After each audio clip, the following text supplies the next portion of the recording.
it is so critical that we be able to trust our government. Which brings us back to the issue of NSA spying. Now, I was a freshman in 2005, 2006 in the 109th Congress. I was on the Judiciary Committee, and we had some very rancorous debate within our own party, behind closed doors, out in the committee room, here on the floor, over the Patriot Act, over the extension of power under the Foreign Intelligence Surveillance Courts. I was very concerned, even though we had a Republican administration and a president that I liked and respected, George W. Bush, smarter, wittier than people gave him credit for, a good, decent man. But we have to consider the possibilities, and we have to be specific in our laws. And when we debated these changes before the Judiciary Committee back in the 109th Congress, when I was a freshman, there were people, my Democratic friends across the other side of the aisle, that were very concerned about an abuse of power that might be occasioned if we don't tighten up the Patriot Act. And I'm just anal enough. I read the bill as it existed. I read the law as it existed. I was pushing for some things to be changed. And it did cause me some concern. The title of what basically is Section 215 of the Patriot Act, as it was at that time, before amended, access to records and other items under the Foreign Intelligence Surveillance Act. As amended, it would read, access to certain business records for foreign intelligence and international terrorism investigations. So I knew that was the titles, so that it really applied to foreign intelligence and international terrorism investigations. And my Democratic friends across the aisle that we would often consider way left had serious concerns.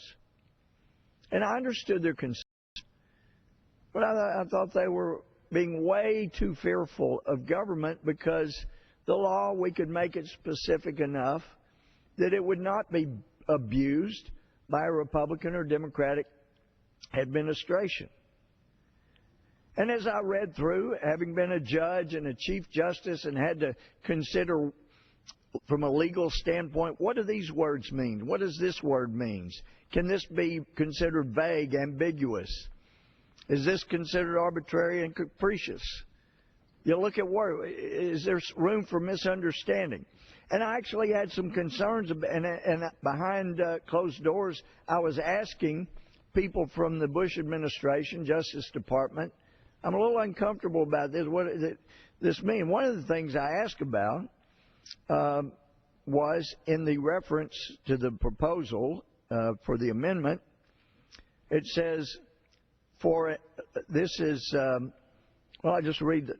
It says, the director of the Federal Bureau of Investigation, or a designee of the director, whose rank shall be no lower than Assistant Special Agent in Charge, may make an application for an order requiring the production of any tangible things, including books, records, papers, documents, and other things, for an investigation to obtain foreign intelligence information not concerning a United States person. Well, I was comfortable with that language. That seemed to protect U.S. citizens pretty well. And then there was this disjunctive preposition, or disjunctive or. Okay, well, it can be that, or it can be this. The other aspect was to protect against international terrorism. Well, I felt like at the time I was okay. If we're really seriously to protect ourselves from international terrorism. Again, that doesn't involve an American citizen unless you can establish with probable cause that an American citizen is involved in international terrorism. And then we get a second disjunctive or clandestine intelligence activities. And I raised the issue behind closed doors in our Republican meetings and when we met with justice officials. I'm uncomfortable with this because it doesn't say international in that part. You have the disjunctive or, but you left out international there. I'd really be more comfortable if it said to protect against international terrorism or clandestine international intelligence activities. And I was told, Congressman, you know, we know you're a judge and you get caught up in words sometimes, but look at the title of the article. The article says, access to certain business records for foreign intelligence and international terrorism investigations. So you shouldn't have to be concerned. This is only about international intelligence. It's only about foreign contacts.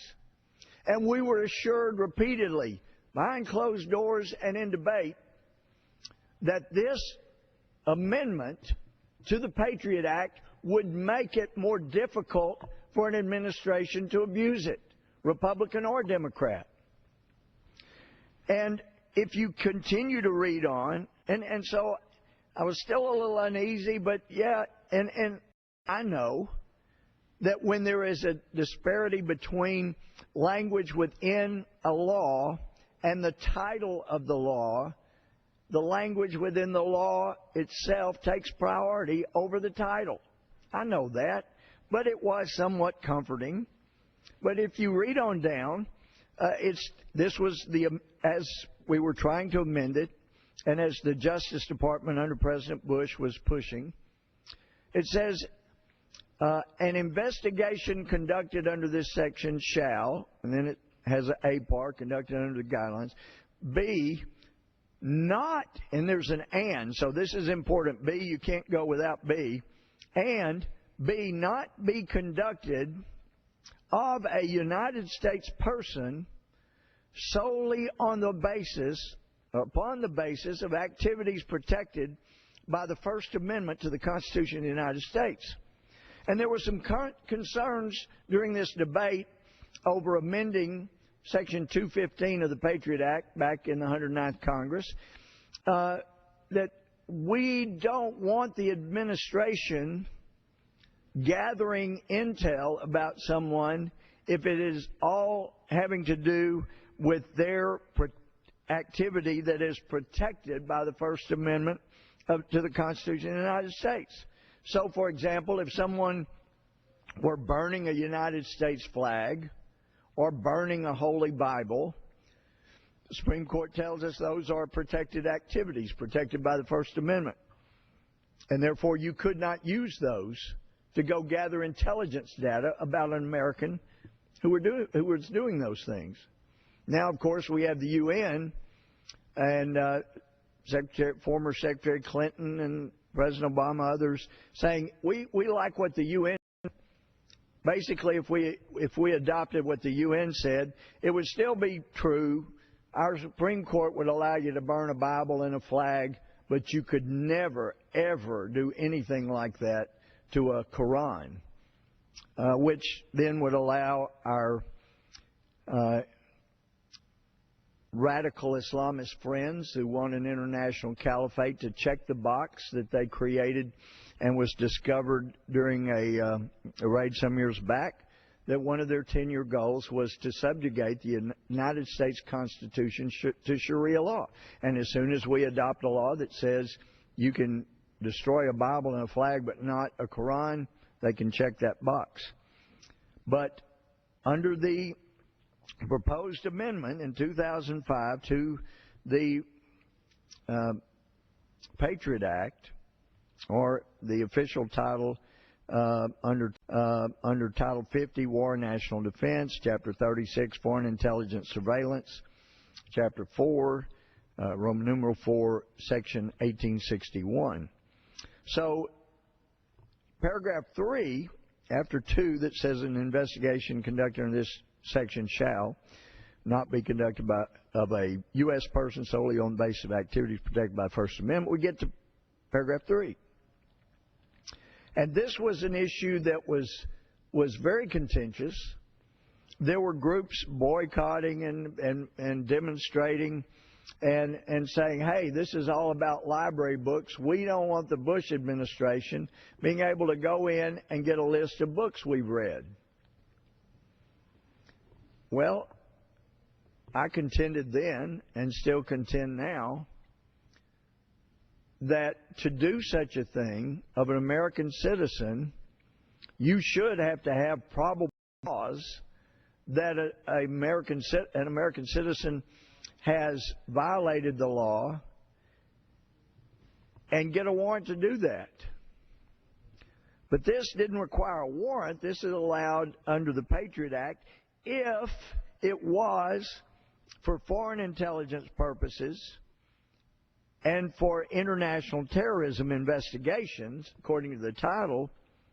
But unfortunately, in the law itself, it said, or to protect against international terrorism or clandestine intelligence activities. And I told people at the time, I'm a little uncomfortable with that because clandestine intelligence activities, what is that? What if it's just somebody going somewhere and asking questions, not doing it in public, but going privately to individuals and saying, I'm really concerned about what the administration is doing on this or that. What do you know about what this administration is doing? What have they done to you? Would that be considered somebody doing clandestine or private intelligence activities? And I was told, you're being paranoid here, Gohmert. Look at the title again. It's international terrorism. It's foreign intelligence. This is not about American citizens. No, look at the overall context. But those words hanging out there after a disjunctive or, it was a little uneasy, but I had enough people in the Justice Department on my committee with the administration at that time that said, no, gosh, no, you're looking for things where there aren't any. This is not an issue.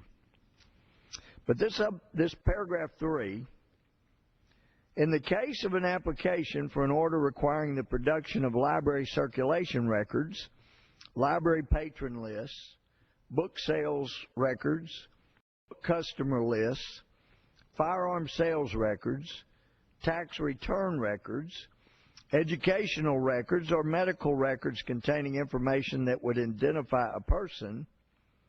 Wow, that's kind of scary when you consider that entire list of things that the Justice Department might be going after. But it says the director of the Federal Bureau of Investigation may delegate the authority to make such application to either the Deputy Director of the FBI or the Executive Assistant Director of National Security. The Deputy Director or the Executive Assistant Director may not further delegate such authority. So they wanted to assure us that only people that were looking at foreign intelligence and foreign terrorism, who had the big picture, not some low-level rogue agent, would be pursuing anything like this. And we were told repeatedly, but it's all tied to foreign terrorism. And when you go down under paragraph B, subparagraph B, each application under this section, and 2 says, shall include a statement of fact showing that there are reasonable grounds to believe that the tangible things sought are relevant to an authorized investigation other than a threat assessment conducted in accordance with subsection A2 of this section to obtain foreign intelligence information not concerning a United States person, and then there's this disjunctive or to protect against international terrorism, another disjunctive or clandestine intelligence activities such things being presumptively relevant to an authorized investigation if the applicant shows in the statement of facts that they pertain to, and then little 1I, a foreign power or agent of a foreign power. Now that gave me comfort. Okay, all right. If it pertains to a foreign power or an agent of a foreign power, okay, that's not an American citizen, and if it is, they're certainly an agent for a foreign power. A little 2I, subparagraph, the activities of a suspected agent of a foreign power who is the subject of an authorized investigation. Then another or before the 3 little I, an individual in contact with or known to a suspected agent of a foreign power who is the subject of such authorized investigation. And then it talks about minimization procedures. But then under subparagraph little C2, it gives this order, this direction to a judge who may be asked to issue an order under this subsection, capital A, shall describe the tangible things that are ordered to be produced with, and get this, sufficient particularity to permit them to be fairly identified. Now, that gave me comfort. The judge, the Foreign Intelligence Surveillance Court judge, who is a judge nominated by the United States President and confirmed by the United States Senate, thoroughly investigated by the FBI, they're the only people, when they're assigned to the FISA court, that could issue an order like this, and the law says that their order has to be with sufficient particularity. And we know from the law under the Constitution that if you want to go after specific private information about people, you have to have a warrant. And that warrant has to be based on probable cause. And the probable cause must be established by a sworn statement, and there must be sufficient specificity that we don't just have blanket orders to go get information. I know when I was an assistant DA up in Northeast Texas, we had a deputy come in one time, and it was the policy, if you want to get a warrant signed by the district judge, you need to come through the DA's office first so we can help you make sure you got probable cause, make sure there's proper specificity. And bless his heart, he was a great gentleman, older deputy, and he was always after this tiny little community in our county. He said, I know they're smoking dope out there. I just know it. I've sat out there and surveilled their house, and I haven't seen them with dope, but I know they've got it. So he came in one day, and he said, I've got them. I get a warrant now. Well, what do you got, deputy? Well, you know, our little convenience store out there in our community was broken into, and one of the things they stole was potato chips. Okay. So what does that have to do with a warrant to go after? Well, the place I've been surveilling and watching, I found out absolutely for sure they're having a party Friday night, and they're going to have potato chips there. So all I need is a warrant to go look for potato chips, and while I'm there, I'll find the dope.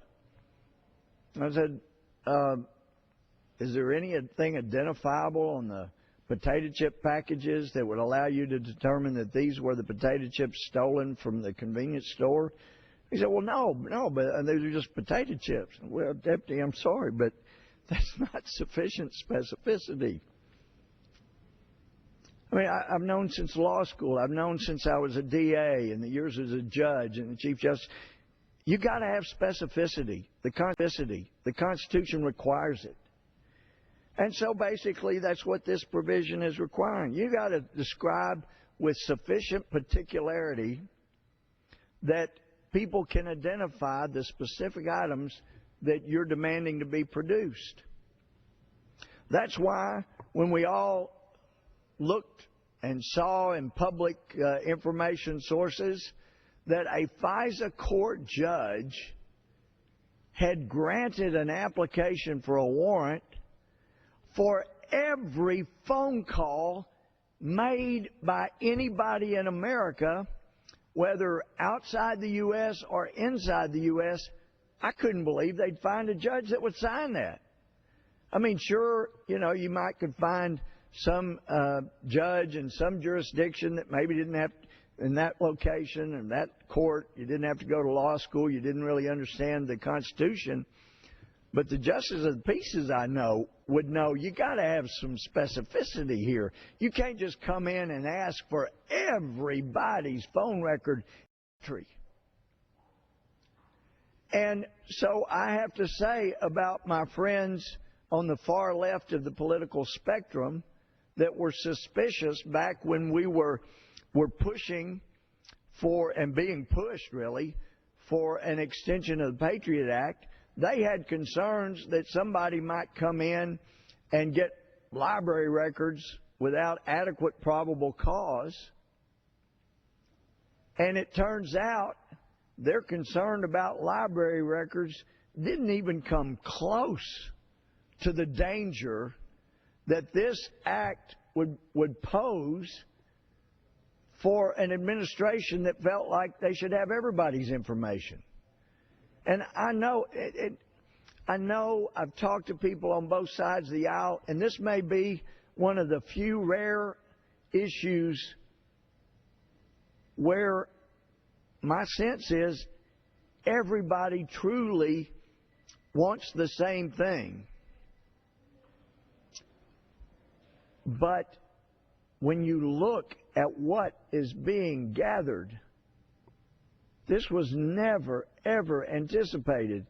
And I can't remember if it was publicly or privately in our conversations when we were discussing this extension of the Patriot Act.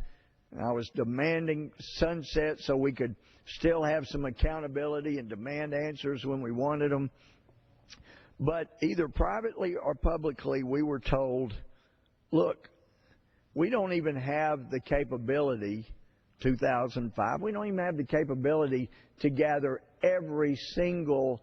the data for every single phone call that's made by everybody in the United States. And even if we did, we would never do that. But anyway, that's one of those statements that was made. It was either private or... And that assuaged some of our concerns. And the truth is, I just couldn't imagine a judge that had been nominated by any president, liberal, conservative. I couldn't imagine, confirmed by the Senate, obviously gone to law school, that would sign an order saying, yeah, go get every phone call made by every person everywhere.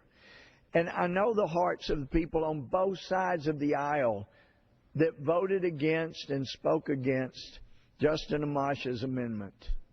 And I know this is one of those issues where we really, I can feel it. I've talked to people on both sides of the aisle in depth and privately, and I know they want the same. We all want the same things here. We want to be safe, but we want to protect our liberty.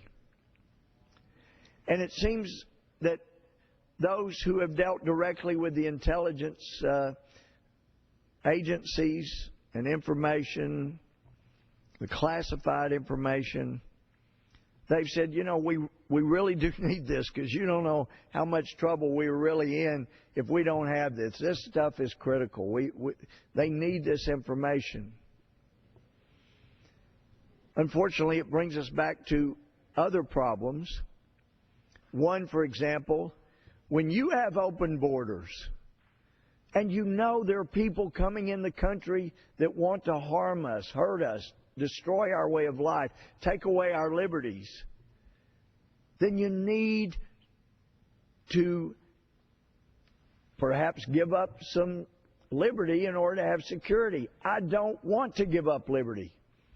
I don't think we should have to.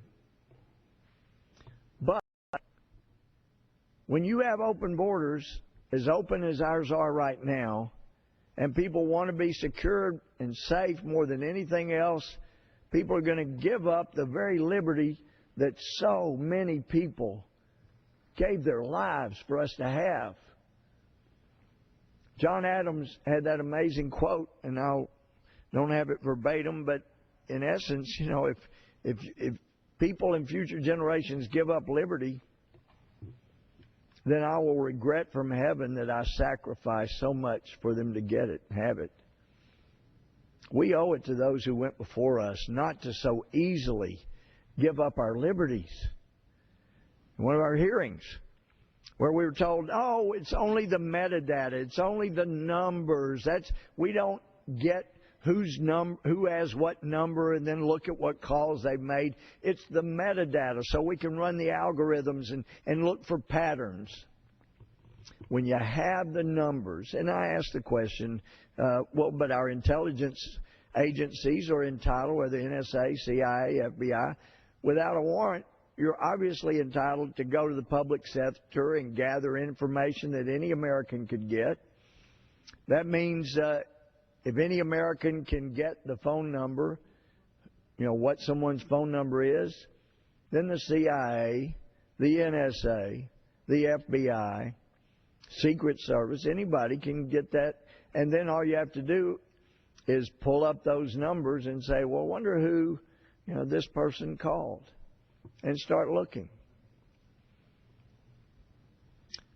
And for those, and I want to say this as respectfully as possible, for those who say we can justify this because it's probably us from some terrorist activities, don't forget John Adams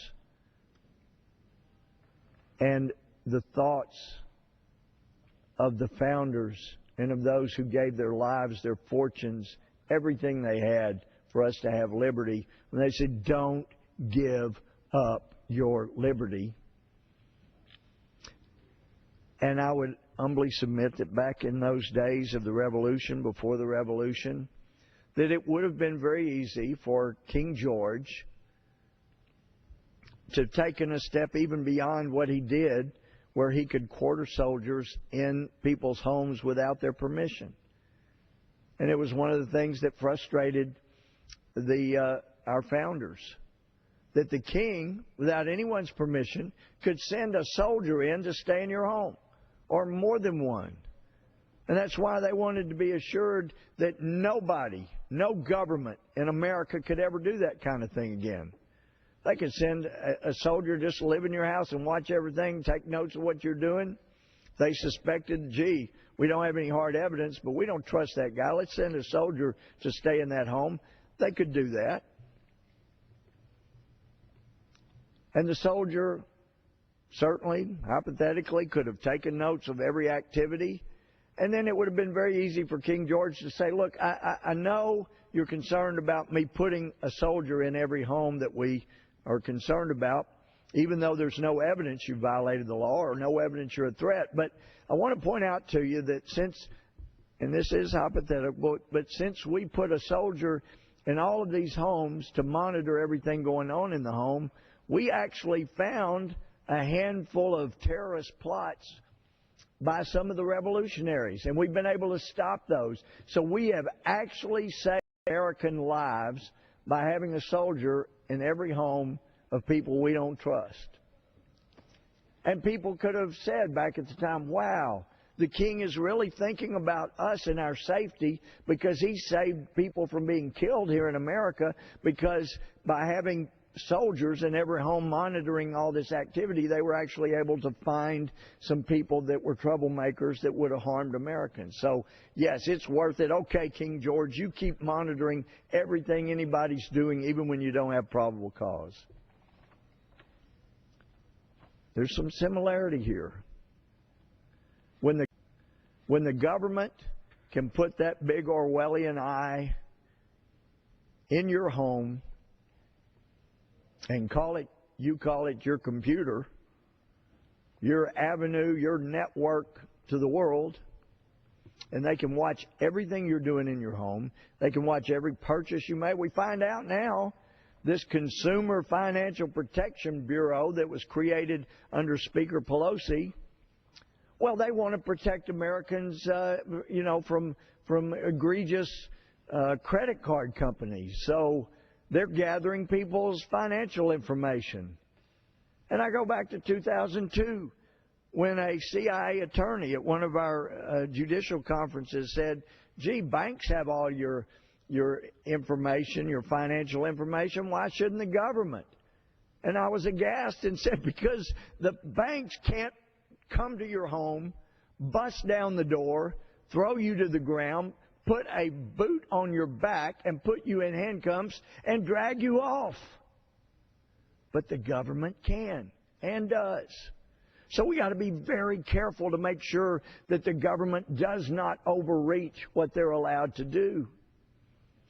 So yes, banks, third parties may have financial information, but it does not mean the government's entitled to it. In fact, just the opposite. They're strictly forbidden to have that kind of information until Speaker Pelosi's House and Harry Reid's Senate passed a bill that said, oh, yeah, we'll create this financial bureau, and now we're finding out they're gathering financial information of people. And then we're assured, oh, you don't have to worry about Obamacare, even though we're hiring all these navigators, and we're not going to check their security, their background. We're not going to make sure that they're not a problem or have a criminal record, but we'll make sure, or try to, that they finished high school. And they may need to review your medical records to see what kind of insurance, government-mandated insurance policy you need. I mean, where does this stop? The government under Obamacare will have every American's medical records. The Financial Bureau can have everybody's, they think, everybody's financial information. That's the government having that. And then we find out that the NSA has gotten orders so they can get every single call that we have made to somebody. I mean, there is no specificity in an order like that. This has to stop. And I know that both sides of the aisle, this is that issue where we both have a kindred spirit. We want to protect people's liberty. But some that are so close to this issue have seen how much can be gleaned from people's complete phone records and say, look, this is really dangerous in America. I know how dangerous it is. I've been sounding the alarm for years now. And the Muslim Brotherhood has influence in this country and in this administration and in this government.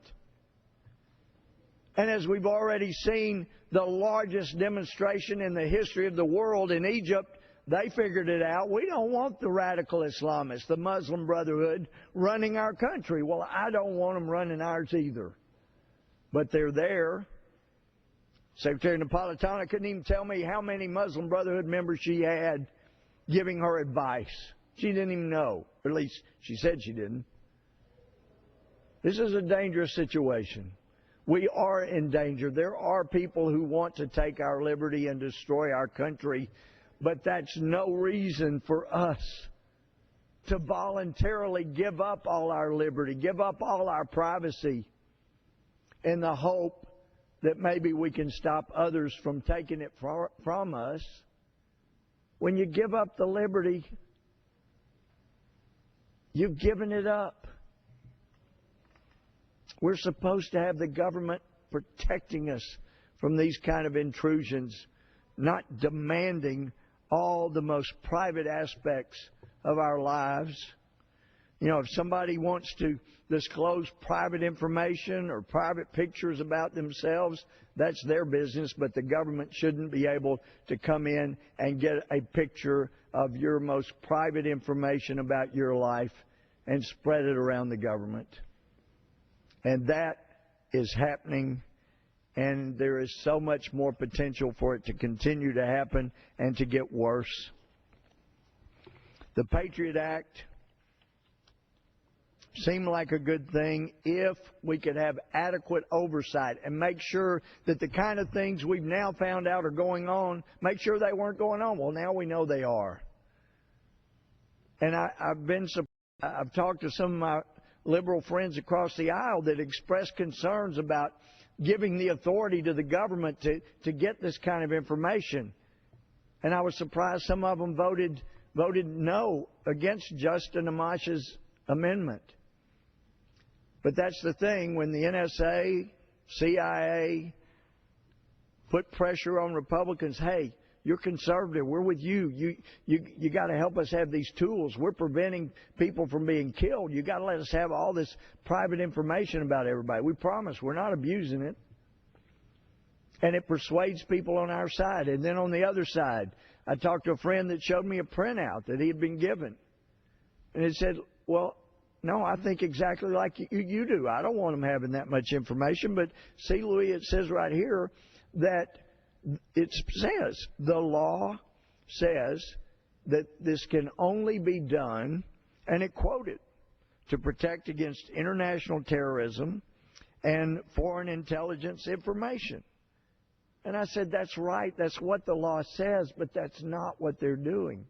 Really? I mean, it said this is all I said, they're right. That's what the law allows, but they're going so far beyond that. This is something we need to work on together. So if there was ever an issue where the left and the right could come together, look, we want to secure people's safety, security, but we can't keep giving up private liberty. Let those that want to tweet out their most intimate details, fine, go for it. Be a fool. But for those who just want to be Americans and live their private lives and be left alone, the government should not be watching everything they do through their computers, through their debit and credit card purchases and transactions, through every phone call they make. I thought I was being rather cute when I told my colleagues across the aisle who were very concerned that the government might get more than just information about contacts with foreign terrorists. Because that's what we were told. Look, the only way we gather information about who you're calling, who's calling you, is if you make a call to a known foreign terrorist, or you get a call from a known foreign terrorist, or you make a call to a member of a known terrorist organization, or you get a call from a known member of a known terrorist organization. Well, that comforted me. So I told my friends publicly, look, if you're worried about having the government gather information on who you're calling, who's calling you, then when you call your foreign terrorist friends, use somebody else's phone. And it was amusing at the time. But now it turns out this government is gathering everybody's information and they're storing it and they'll have it and there's no indication they're ever going to get rid of it. When I was in college, I was required to read Kafka's book, The Trial. And I thought it was the silliest novel I'd ever read because it was one circumstantial, just crazy event after another, and a poor man never knew who was charging him, what he was charged with, and I thought this is just somebody creating a nightmare scenario, but thank God we live in America and this could never happen here. And yet I see the seeds of a Kafka novel unfolding before us. And I hope and pray, Mr. Speaker, that we will come together on both sides of the aisle and say, you know what? Let's secure our borders so only people that are legally coming in come in. Then once that's done, we can get an immigration bill done. And then because we're doing that, we don't have to keep giving up our liberty to have security. And then let's clean up this law so that some judge who's completely forgotten what the Constitution really means doesn't go off and sign an order to give the government every single phone call that's made to every single individual in and outside of the United States. Otherwise, John Adams will look from heaven and he will be regretting that he sacrificed so much